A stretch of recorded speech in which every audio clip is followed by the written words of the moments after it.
Hocam son zamanlarda Siirt'te betonla ilgili birçok söylenti var. Özellikle Siirt'te betonun çok pahalı olduğu yönünde ve bunun betonculardan kaynaklandığı ile ilgili iddialar var. Bu noktada neler söyleyeceksiniz? Siirt'teki beton pahalılığı birinci etken çimento fabrikasından kaynaklanıyor. İkincisi de maliyetlerimizin çok yüksek oluşundandır.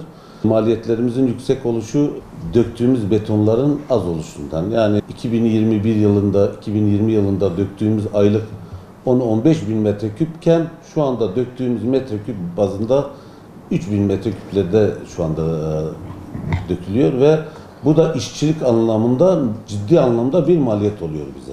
Beton inşaatın %8 ile 12 arasıdır. Projeye göre %8 ile 12 arasındadır.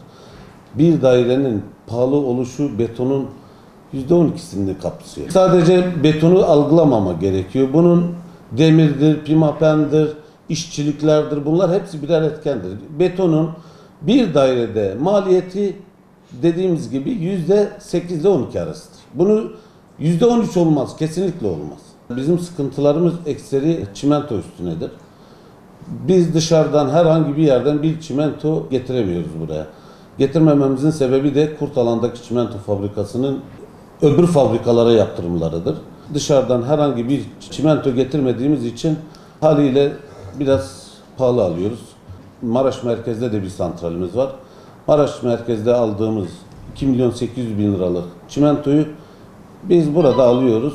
3.300 artık KDV. Evet. Neredeyse 1 milyon bir fiyat. En yakınımızda Van'dır, en yakınımızda Muş'tur, en yakınımızda Mardin'dir. Buralara çimento vermek istemiyorlar. Alamıyoruz onlardan. Yani bu tür sıkıntılardan, bu tür şeylerden dolayı biz Siirt'e hiçbir işe girmiyoruz. Ceyhan'da satılanla burada satılan 1000 lira ton başında bir fark var. Ceyhan'dan buraya getirsek 1000 lira fiyat farkı çıkıyor. Daha düşük. Tabii daha düşük çıkıyor. 8 kilo 50 kilometre şey olmasına rağmen 1000 lira bir fark çıkıyor.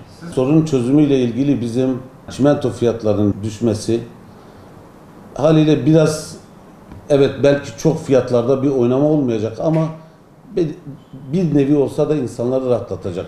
Beton fiyatlarının artmasının bir nedeni de 4 tane firmanın uzlaştığı yönünde. Uzlaşma değil de böyle diyelim. 4 firma burada var. 4 firmanın da maliyetleri aşağı yukarı aynıdır. Çünkü aynı çimentoyu alıyor. Aynı agregayı kullanıyor. Aynı işçiliği kullanıyor. Benim fiyatlarım öbür fiyatlarıyla bir değildir. Hayır, asla bir değildir ama yani aşağı yukarı hemen hemen yani %1-2 gibi bir oynama olur. Kendi zaten vergi dairesindeki kayıtlarımızda da bu mevcuttur. Hiçbirimizin fiyatları bir değildir. Yani mümkün değil. Betonda, çimentoda stok olmadığı için şimdi kilometrelerce uzak olduğu zaman, Mardin, Van olduğu zaman bir temel beton dökümümüz olduğu zaman oradan imkanımız yok. O kadar yetiştirme şansımız yok. Çimento belli bir saatten sonra çimento yanıyor.